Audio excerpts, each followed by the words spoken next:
성도 여러분, 정말 예수 부활을 믿습니까? 정말 그분이 사망을 이기시고 사단의 권세를 이기시고 승리하신 거 믿습니까? 그러면 죽음도 이기시고 사단의 권세도 멸하시고 승리하신 주님이 세상 끝날까지 나와 함께 한다고 하면 정말 여러분이 가지고 있는 문제가 맞습니까? 그걸 정말 믿는다고 하면 문제 아니죠. 문제가 안 되는 거죠. 아니, 우리 주님은 죽음도 이기셨는데, 사단의 권세도 깨뜨리셨는데, 세상 끝날까지 나와 함께 한다고 했는데, 정말 이 사실을 믿는다고 하면, 내가 지금 문제라고 생각하는 거, 문제 아닙니다. 갈등하고 있는 거, 갈등 아닙니다. 진짜 믿느냐 말이에요. 부활을 어떻게 체험하는 게 좋겠습니까? 여러분이 진짜 믿는 거예요. 여러분이 정말 확신하는 거예요. 그게 부활을 체험하기에 가장 빠른 겁니다. 어떤 사람은 부활 체험하라 그랬더니 현장에 갔더니 기적이 일어나고 생각지도 못했던 놀라운 일이 일어나고, 그거 좋은 믿음 별로 아닙니다.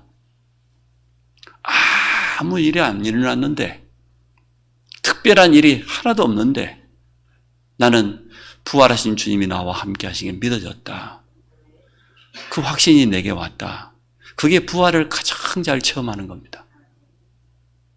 정말 이 부활을 믿는다고 하면 우리가 가지고 있는 거 진짜 문제 아닙니다. 그럼 오늘 설교 끝입니다. 복잡하게 할 거 있어요. 그래서 제가 여러분 여기까지 오셨는데 3분만 하고 끝내면 좀 미안하니까 제가 조금만 하도록 그렇게 하겠습니다. 하나님은 특별한 믿음을 요구하신 적이 없습니다. 언제나 정확한 믿음, 올바른 믿음, 사실적인 믿음을 요구하셨습니다. 우리 주님도 제자들에게 물었지 않습니까? 가이사랴 빌립보 지역에서 너희가 나를 누구라 하느냐? 너무나 잘못 알고 있으니까 세례 요한처럼 사회운동을 부르짖고 사회 정의를 외치고 그래야 됩니까? 부조리를 파헤치고 권력자들이 실수하고 있는 부분을 고발하고 그래야 됩니까? 기독교가 그런 겁니까? 엘리야처럼 불이 내려오고 능력 받고 방언 터지고 갔더니 그냥 귀신이 떠나가고 이래야 됩니까? 우리가 자꾸만 틀린 증거를 요구할 때가 참 많아요. 그런 쪽에 우리 마음이 가 있을 때가 참 많아요. 너희는 나를 누구로 하냐 그 말은 나를 어떻게 믿느냐 그 말이거든요. 진짜 나를 그리스도로 믿냐 그 말이거든요. 그래서 우리는 정확한 믿음을 가져야 돼요. 사실적이면서도 올바른 믿음. 특별할 필요 없어요. 그 특별한 게 전혀 특별하지 않습니다. 가장 사실적인 것을 올바로 믿는 게 좋은 믿음입니다. 우리 주님은 올바른 믿음 고백할 때마다 굉장히 기뻐하셨어요. 칭찬하셨어요. 백부장의 믿음. 내 하인이 지금 병들어 있습니다.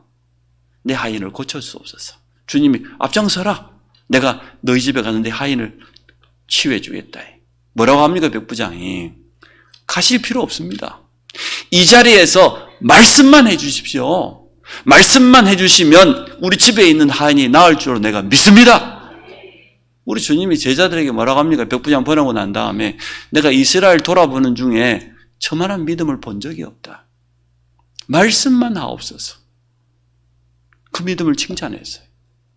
우리 같았으면 어쩝니까? 주님 모시고 와서 신방받고 감사헌금 내고 그리고 치유받고 할렐루야 외치고 주여 삼창 외치고 할렐루야 그래야 믿음 좋은 거잖아요. 우리 체질이 거의 그렇죠. 집안에 잔치하고 파티하고 그게 아닌데 혈류증 걸린 여인이 믿음 가지고 주님 옷자락 붙잡았습니다. 내가 옷자락만 만져도 내 병이 나을 것을 믿었기 때문에 그 여인의 믿음을 칭찬하셨잖아요. 네 병이 나았다 안 그러고 네 믿음이 너를 구원했다고 그랬어요. 여러분 그러한 믿음 가지시기 바랍니다. 별나게 그럴 필요 없습니다. 가장 정확하게 우리가 올바른 믿음을 고백해야 되겠는데 그 믿음의 내용이 예수가 그리스도라는 거예요. 예수가 그리스도다 그 말은 무슨 말입니까? 그분이 내 모든 문제를 해결하시고 나의 주가 되신다 그 말이죠. 예수 그리스도는 부활하셨다는 거예요. 부활하셨다는 말은 무슨 말입니까? 지금 살아계시고 지금 나와 함께 하신다 그 말이잖아요. 그러면 우리는 이 일에 증인되기를 원합니다. 부활을 체험한 증인들이 오늘 성경 속에 있습니다. 역사 가운데 부활을 체험하고 부활에 증인된 사람들이 얼마나 많습니까? 첫 번째, 왜 예수 부활을 아무도 믿지 않았을까요? 사실은 안 믿는 게 당연해요. 왜? 한 번도 일어난 적이 없었던 사건이거든요. 인류 역사 가운데 단 한 번도 사람이 죽었다가 부활한 적이 없어요. 잠깐 기절했다가 정신이 차린 적이 있을런지 모르겠지만 사람이 가지고 있는 우리 인간의 지식과 과학과 의학으로도 절대로 설명할 수 없는 불가능입니다. 절대 불가능. 그게 예수 죽음과 예수 부활 사건입니다. 절대 불가능이에요. 왜 절대 불가능한 사건이 일어났을까요? 우리가 하나님 떠나버린 것은 원죄는 절대 불가능한 영적 상태예요. 우리 인간 영이 죽어버렸다? 영이 사단에게 장악됐다? 절대 불가능한 상태라니까요. 그래서 칼빈이 이렇게 말했잖아요. 전적 부패. 아무 소망이 없다. 전적 타락. 쉽게 말하면 절대 불가능이다 그 말이에요. 예수 죽음과 부활이 아니고는 우리 원죄는 절대로 해결할 수 없어요. 사단 문제는 절대 해결할 수 없어요. 그러니까 우리가 안 믿어지는 게 당연한 거예요. 예수 부활이 안 믿어진 게 당연하고 믿어지는 우리가 비정상이에요. 정확히 말하면. 예수님은 십자가에서 완전히 죽으셨잖아요. 성경에 증거가 있지 않습니까? 마지막까지 죽음을 확인하려고 옆구리에 창을 찔러가지고 마지막 피 한 방울, 물 한 방울까지 다 쏟게 만들었잖아요. 확인 사살했습니다. 그냥 십자가에서 죽은 게 아닙니다. 완전 죽으셨어요. 그 무덤에다가 넣었잖아요. 이스라엘 무덤 여러분 잘 알지 않습니까? 동굴을 만들어가지고 준비해서 조상 대대로 계속 그 동굴에다가 자기 조상들의 시체를 안치하는 거예요. 그 들짐승들이 있으니까 동굴 입구를 큰 돌로 막는 거예요. 한두 사람이 움직일 수 없는 돌이죠. 살아있는 사람을 왜 동굴 안에 넣고 입구를 막습니까? 그것도 구인들이 지킵니까? 분명히 죽었습니다. 예수님을 따르던 제자들도 안 믿었어요. 다 도망갔잖아요. 주님 모른다고 부인하고 예수 제자 아니다고 부인하고 다 도망갔어요. 베드로를 뭐라고 합니까? 나 인간 베드로 믿어달라고 하잖아요. 6월절 성만찬 때 너희들이 며칠 지나기 전에 다 나를 모른다고 부인하고 도망갈 것이다. 그러니까 말이에요. 베드로가 막 혈기가 나가지고요. 옆에 있는 사람들은 모르겠고 나는 절대 주님 배반하지 않습니다. 나 인간 베드로 믿어주세요. 그렇게까지 고백했던 베드로가 주님 모른다고 3번씩이나 부인하고 돌아. 부활을 체험하기 전까지는 사실은 초대교회가 별 힘이 없었습니다. 주님 따라다니면서 많은 기적들이 일어나고 병자들이 나았고 주님의 메시지가 워낙 정확했으니까 거기에 은혜 받고 감동받은 것이지 실제로 부활을 체험하기 전까지 초대교회는 별 힘이 없었어요. 특별한 능력 없었어요. 예수님께 은혜를 입은 사람들도 다 자기의 자리로 돌아갔어요. 과거로 옛날에 그 자리로 다 돌아갔습니다. 누가복음 24장에 보면 엠마오로 내려가는 두 제자 이야기가 나옵니다. 두 제자가 지금 엠마오로 막 내려가는데 아마 70인 제자 중에 2사람인 것 같아요. 부활하신 주님이 그들 가운데 나타났죠. 근데 부활하신 주님이 오셨는데도 몰라봐요. 얼마나 지금 영안이 어두워졌는지. 그러니까 둘이 막 신나게 이야기하고 가는 겁니다, 지금. 부활하신 주님이 무슨 이야기냐? 그랬더니, 요 근래에 예루살렘에서 일어난 이야기 모르냐? 나사렛 예수 이야기를 모르냐? 그 나사렛 예수를 말하는데 하나님과 모든 백성들 앞에서 말과 일에 능한 선지자가 있었다. 예수님을 그렇게 아니까 구원 못 받아요. 그렇게 알기 때문에 역사가 아니라. 예수님이 말에 능하고 일에 능한 선지자입니까? 예수 그리스도가 우리 인생의 완전한 해답인데 70인 제자들조차도 그렇게 예수님을 알았어요. 무슨 이야기냐 그랬더니 말이에요. 예수님이 십자가 지신 거, 그리고 죽으신 거, 어떤 여자들이 무덤에 갔더니 빈 무덤만 있고 천사들이 부활했다고 소식 들었던 거, 우리 중에 두어 사람도 부활하신 주님을 만났던 거, 그러면서도 안 믿었어요. 아무도 안 믿었어요. 그때 주님이 말씀하시죠. 그리스도가 이처럼 고난당하고 다시 살아날 것이 예언되어 있지 않냐. 그래서 모세와 선지자들을 통하여서 예수가 그리스도로 오셨고 부활하셔야 될 것 증명을 했어요. 증거를 말했더니 그때서야 자기 눈들이 밝아진 거예요. 예수님이시구나. 엠마오로 내려가던 제자들이 다시 발걸음을 돌이켜서 예루살렘으로 부활하신 주님을 만나기 전에는 초대교회는 이랬습니다. 정말 부활하신 주님을 믿느냐 말이에요. 그게 오늘 핵심입니다. 마리아는 시체에 기름을 바르기 위해서 무덤을 찾았습니다. 그들은 예수님이 누군가 잘 몰랐습니다. 제사장들도 유대인들도 지금까지도 거짓말하고 있지 않습니까? 오늘 참 깊이 생각해 봐야 됩니다. 두 번째, 예수님은 왜 부활하셔야 됩니까? 예수님은 하나님이시기 때문에 그렇습니다. 참 하나님이 우리를 구원하시기 위해서 사람의 몸을 입고 성육신 하셔야 돼요. 다른 방법은 절대 없어요. 그분이 아무 죄 없는 그분이 우리를 위해서 대속물이 되지 않으면 절대로 안 되기 때문에 대속물로 오신 거예요. 다른 방법이 없어요. 제가 주일학교 다닐 때 우리 부장님사님이요. 설교를 하면서도 예화를 굉장히 재밌게 잘해요. 이 대속물이라는 이 부분을 우리 주님이 십자가에서 우리 죄를 위해서 대신 죽으셨다 이 부분을 설명하려고 예화를 어디서 가져왔어요.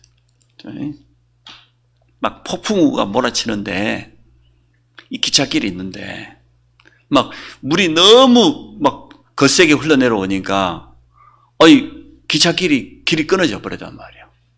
물이 막 휩쓸고 가버렸단 말이에요. 가보니까 기찻길이 끊어졌어. 그런데 이 사람은 기차가 몇 시에 지나간 줄 알아요. 조금 있으면은 많은 사람을 태운 지금 기차가 지나갈 시간이라 어떻게 기차를 멈출 수 있겠냐 말이에요. 폭풍우는 몰아치고 있는데 방법이 없는 거예요, 이 사람이. 어떻게든 기차를 멈춰 세워야 되겠는데 방법이 전혀 없어요. 길은 끊어졌고 틀림없이 기차가 지나가면 거기에 탄 사람들 다 죽게 생겼는데 별 수 없어요. 자기는 기찻길을 지키는 사람이니까 자기 옷을 벗어가지고 이걸 뭐 세우라고 해야 될 건데 이 뭐 폭풍우 몰아치는데 어떻게 합니까? 별 수 없이 자기 몸을 찧어서 피를 낸 겁니다. 제일 진한 게 피니까. 비바람 몰아치 자기 피를 막 묻히는 거예요. 작은 피로는 안 돼요. 자기 피를 다 쏟아내야 돼. 그리고 마지막에 깃발을 흔들고 어렵게 기차는 세웠는데 이 사람은 죽었다. 우리 부장님사님이 그렇게 예화를 드시는 거예요. 그거는 정확한 대속물이 아닙니다. 그분은 죄인이기 때문에 모든 인간은 죄인이요. 우리가 아무리 모든 피를 다 흘리고 깃발 흔들고 죽어도 우리 원죄는 절대 해결 안 돼. 그건 올바른 예화가 못 돼. 감동은 줄 수 있겠지만 예수님이 십자가에 피 흘려야 돼요. 모든 인류가 다 피 흘려도 안 돼요. 죄인이기 때문에 죄인은 아무리 피를 흘려도 안 되는 겁니다. 죄 없는 그분이 필요해요. 그래서 예수는 하나님이시고 예수는 그리스도입니다. 그리스도가 피를 흘려야지 그리스도 아닌 그 누구도 안 되는 겁니다. 사실 구약이 그림자입니다. 예표입니다. 왜 안식일마다 양의 피를 흘려야 될까요? 그림자이기 때문에, 완성이 안 되기 때문에, 완전치가 않기 때문에 메시아가 오실 때까지는 계속 피 협에 드려야 되는 거예요. 그런데 그리스도께서 단 한 번 우리 죄를 위해서 염소의 피도 아니고 송아지의 피도 아니고 자기 피로 영원한 속죄. 구약에는 영원한 속죄가 없습니다. 예배드리러 나아갈 때마다 피 흘려야 돼요. 근데 그리스도는 영원한 대속물, 영원한 속죄. 그래서 우리가 얻은 생명이 영원한 생명이에요. 예수가 하나님이요, 예수가 바로 그리스도다. 진짜 믿으면 됩니다. 또 예수님은 지금 역사하신다고 말이에요. 그래서 예수님은 부활하셔야 돼요. 그분은 참 하나님이요, 그분은 그리스도의 일을 완성하셨고 그분은 지금 살아서 역사하신다. 그래서 부활하셔야 돼요. 바울이 부활의 당위성에 대해서 설명했지 않습니까? 만약 그리스도의 부활이 없다고 하면 우리가 전파하는 것도 헛것이고 우리의 믿음도 헛것이고 우리가 거짓말하는 자로 탄로날 것이고 우리는 여전히 죄인이고 세상 사람 중에 가장 불쌍한 사람이 우리다. 그렇게 표현해줘요. 고린도 15장에 참 잘 표현했어요. 그러나 그리스도께서 사망을 이기시고 부활하셨다. 잠자는 자들의 첫 열매가 되셨다. 부활의 첫 열매가 되셨다. 그거 말하려고 바울이요. 그죠? 고린도 15장 20절에. 그러나 그리스도께서는 부활하셨다. 세 번째, 부활을 체험한 사람들. 한 사람도 빠지면서 정말로 부활을 체험한 사람들은 예수 그리스도의 증인되었습니다. 초대교회 그랬습니다. 모든 사도들은 100% 순교했습니다. 부활을 체험한 베드로는 저 로마에 가서 복음 전했는데 말이에요. 그 10명의 황제가 핍박했지 않습니까? 마지막에 어떻게 순교당했는지 여러분 잘 아시죠? 십자가에 거꾸로 매달려서 순교당했습니다. 주님을 3번씩이나 부인했던 그 지난 과거에 그게 생각이 나서 아마 거꾸로 매달리지 않겠냐 많은 사람들이 그렇게 해석하기도 합니다. 어쨌든 부활을 의심했던 도마는 인도에까지 가서 복음 전하다가 순교당했습니다. 나머지 가룟 유다는 배반하고 도망간 것이고 나머지 11명 사도가 전부 100% 순교당했어요. 초대교회 성도들 거의 순교당했습니다. 예수 부활을 체험하고 보니까 이 땅에서의 삶, 육신적인 삶, 사명 감당하고 나면은 그거는 가치 없다. 초대교회는 그렇게 깨달았어요. 어린아이들까지도 신앙 고백하고 순교당했어요. 여러분 보셨잖아요. 그 명절 때마다 나오는 배너를 비롯해서 여러 가지 옛날 그 초대교회 역사에 대한 보셨지 않습니까? 원형 경기장에다가 굶주린 짐승도 풀어서 초대교회 성도들 순교당하는 거 보셨지 않습니까? 네로 황제가 시험이 들었다잖아요. 아니 저것들은 얼마나 독종이기에 짐승에게 물에 뜯겨서 죽어가면서도 찬송을 부르고 웃고 기쁘다고 할렐루야를 외치고 어떻게 그럴 수가 있냐 말. 아마 그것 때문에 네로가 정신병이 왔는지도 몰라요. 기독교인들 저것들이 도무지 이해가 안 돼서 마지막에 정신 돌았잖아요. 자기 왕궁에 횃불을, 요즘으로 말하는 가로등을 살아있는 기독교인을 묶어놓고 거기다 기름 발라가지고 밤새 불태웠어요. 얼마나 정신병자죠. 어떻게 그럴 수가 있습니까? 그러면 10명의 황제가 이겼습니까? 초대교회가 이겼어요. 부활을 체험한 사람을 이길 사람이 없는 겁니다. 그래서 제가 서론에 말하는 거예요. 예수님이 사망을 이겼다면, 사단의 권세를 이겼다면, 그분이 세상 끝나게 나와 함께 한다고 하면 내가 지금 가지고 있는 그게 문제냐 말이에요. 문제 아니다니까요. 진짜 믿냐 말이죠. 담대하게 그것도 그리스도를 증거했습니다. 오늘 본문에 나와 있지 않습니까? 베드로가 얼마나 정확하게 말합니까? 지금 관리들과 장로들과 서기관들이 그들 앞에서 하는 이야기입니다. 안전병기가 일어난 사건을 듣고서 그것도 예수 이름으로 일어났기 때문에 지금 바리새인들은 야단난 거예요. 대제사장들이 앞장서 예수님 십자가 못 박아 죽였는데 그 이름으로 안전병, 그것도 40세 가까이 구걸하던 사람이었으니까 적어도 30년은 그 자리에 와서 구걸했을 것 아닙니까? 모든 유대인들 성인 남자들은 다 하는 거예요. 13세 이상 되는 사람은 무조건 1년에 한 번 이상 성전 가야 되거든요. 성전 미문에 몇십 년을 앉아있는 안전병 누가 모르겠어요. 다 알고 있는 사람인데 베드로가 예수 그리스도 이름으로 일으켜버렸어요. 이러한 사건 앞에서 지금 어떻게 합니까? 6절에 대제사장 안나스와 가야바와 요한과 알렉산더와 및 대제사장의 문중이 다 참여하여 사도들을 가운데 세우고 묻되 너희가 무슨 권세와 누구의 이름으로 이 일을 행하였느냐? 종교재판입니다. 겁도 없이 말이야. 우리가 예수도 십자가에 못 박아 죽이는 너희들은 일도 아니다는 거죠. 이에 베드로가 성령이 충만하여 이르되 백성과 관리들과 장로들아, 만일 병자에 의한 착한 일에 대해서 이 사람이 어떻게 구원을 받았느냐고 오늘 우리에게 질문한다고 하면, 그러니까 정확한 믿음이, 사실적 믿음이 여기서 나오잖아요. 그들이 묻기는 이 병자가 누구의 이름으로 일어났냔 말이야. 쉽게 말하면 그것을 묻고 있는데 베드로는 안전병이 어떻게 일어났다고 그렇게 대답하는 게 아니고 이 사람이 어떻게 구원을 받았느냐고. 그 다리 펴진 게 문제 아니다니까요. 육신적인 그 기적인 문제가 아니고 이 사람이 예수 그리스도를 영접하고 생명을 얻은 거예요. 구원받은 거예요. 성경이니까 어쩔 수 없이 은가금은 내게 없다. 나사렛 내게 있는 것 내게 준다. 나사렛 예수 그리스도 이름으로 일어나 걸어라 그랬지. 틀림없이 베드로가 예수가 누군지 설명했을 거예요. 앉아있는 안전병을 다짜고짜가 예수 이름으로 일어나라 그랬겠습니까? 예수가 바로 그리스도다. 그분은 부활하셨고 나는 이 일의 증인이다.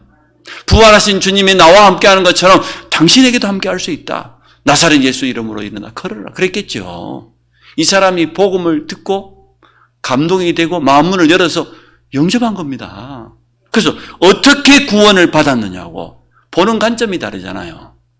대제사장들과 가이사들, 바리새인들은 지금 안전병에 일어난 사건 거기다 초점을 맞추는데 부활을 체험한 이 베드로는 이 사람이 구원받았냐 못 받았냐, 여러분 관심이 여기에 있기 바랍니다. 그래서 예수 믿는 게 막 특별한 체험하고 막 기적 일어나고 육신적인 능력 받고 그거는 타 종교도 가능한 것 아닙니까? 얼마든지 무당들도 밤새도 뛰는데 우리보다 훨씬 잘 뛰고 우리보다 훨씬 방언 더 잘하는데 방언만 합니까? 죽은 할아버지 목소리도 나타내고 그냥 애기 소리도 내고 별을 소리도 안 내는데 밤새도록 춤도 추잖아요. 그런 게 능력입니까? 아니다고 말이죠. 너희와 모든 이스라엘 백성들은 알라. 너희가 십자가에 못 박고 하나님이 죽은 자 가운데서 살리신 나사렛 예수 그리스도의 이름으로 이 사람이 건강하게 되어 너희 앞에 섰느니라. 다른 이로서는 구원받을 수 없다. 천하 사람 중에 구원을 받을 만한 다른 이름을 우리에게 주신 일이 없다. 또 복음을 전하죠.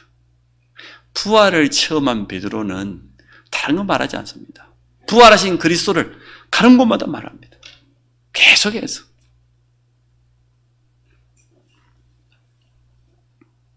생명건 전도자의 삶을 살게 되었습니다. 그래서 그들에게는, 부활을 체험한 이 사람들에게는 어떻게 됐습니까? 주님이 남기신 부활 메시지가 성취되었습니다. 하늘과 땅의 권세 가지고 모든 민족을 제자 삼으라. 세상 끝날까지 함께하겠다. 천하 만민에게 가서 복음 전파해라. 땅끝까지 내 증인되리라. 이 부활 메시지가 이들을 통해서 그대로 성취되었습니다.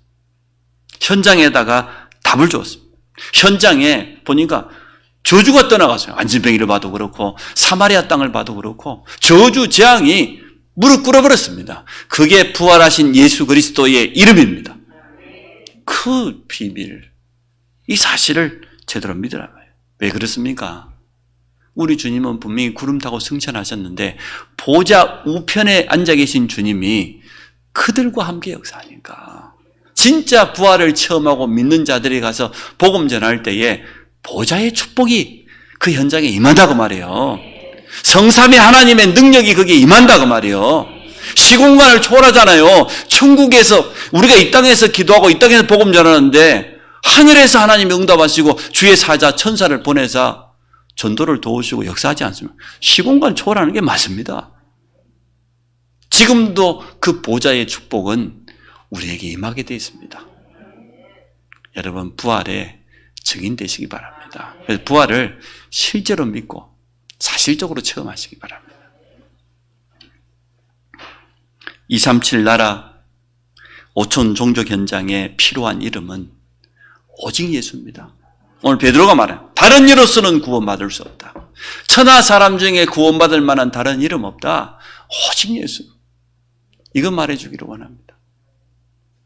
그 현장에는 다른 증거 필요 없습니다. 예수가 부활하셨다. 그리고 지금 나와 함께 하신다. 이 증거가 필요해요. 그렇다고 하면 237 나라 5천 종족 현장에도 재앙이 무너질 겁니다. 저주는 떠나갈 겁니다. 예수 이름 앞에 무릎 꿇게 돼 있습니다. 우리에게 필요한 게 그겁니다. 25차 세계 선교대회를 위해서 기도해 주시기 바랍니다. 진짜 우리는 여기서 선교 현장에 있는 귀한 선교사님들을 위해서 보좌의 축복을 서로 나누고 시공간을 초월하는 영적인 비밀을 서로 소통하고 그래서 237에 우리 이 자리에서 얼마든지 빛을 전달하는 이러한 축복을 누리게 될 겁니다. 그래서 5월 8일이 선교 축제 주일인데 텍사스에 있는 그 목사님 오시기로 약속을 했는데 못 오시겠대요. 자기가 증거가 너무 많이 없어서 그리고 뭐 이게 막 자기는 앞에 서가지고 막 이렇게 막 잘 못 하신대요. 한국 떠난 지도 오래됐고 영어만 많이 사용해서 그런지 한국말 하는데도 부담되고 못 오시겠대요.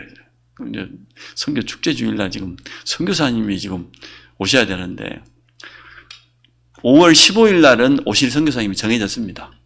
캐나다 토론토 이기현 선교사님 오시기로 정해졌는데 5월 8일 날이 지금 갑자기 지금 그래서 뭐 그래도 시간이 좀 남았지 않습니까? 그죠? 그래서 한 20일 남았으니까 하나님이 또 누구를 보내주시려고 기도 많이 해주시기 바랍니다.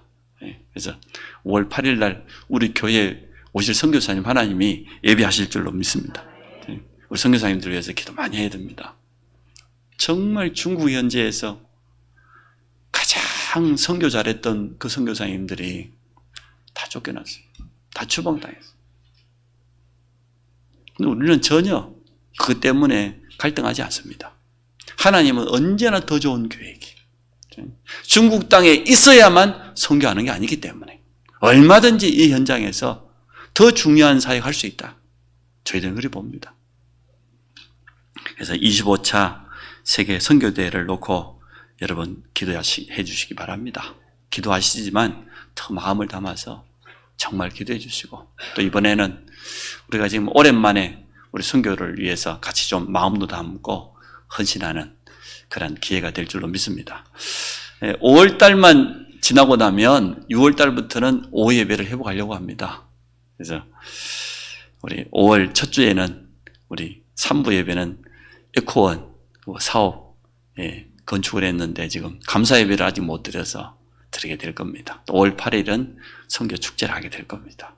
5월 15일은 또 우리 헬로 동키 개업 예배를 3부 예배로 드리게 될 겁니다. 순서대로 5월 달에 있던 스케줄이 꽉 찼습니다. 그래서 6월 달부터 일단 여러분 준비해 주시기 바랍니다. 우리 식당 요원들. 그래서 이제는 점심 식사도 하고 그렇게 하면서 하여튼 기도하고 있습니다. 사도행전 27장 25절에 바울은 이렇게 말했습니다. 나는 믿노라. 뭘 믿는다는 겁니까? 나는 내게 말씀하신 그대로 되리라고 하나님을 믿노라. 여러분, 예수님 부활하셨습니다. 진짜 나는 믿노라. 그 주님 우리와 함께합니다. 나는 믿노라 말이에요. 나는 다른 것을 믿는 것이 아니고 예수 그리스도는 사망을 이기셨다. 사단의 권세를 이기셨다. 승리하셨다. 나와 함께 하신다. 그것도 세상 끝날까지. 나는 믿노라. 이 사실을.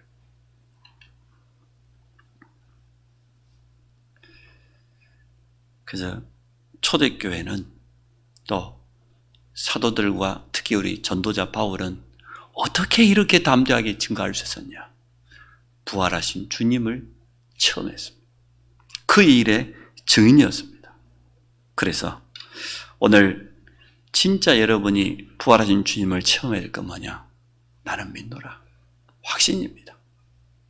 여러분 이 확신 가지고 모든 불신앙을 이기시기 바라고 또 영적 싸움에 완전 승리하시기 바랍니다.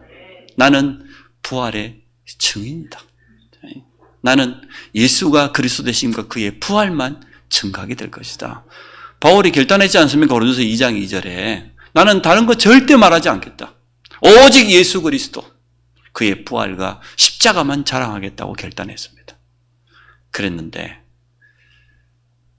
부활하신 주님을 만나고 난 다음에 바울의 인생은 완전 달라졌습니다. 우리 모든 성도들의 삶도 바뀌게 될 줄로 믿습니다.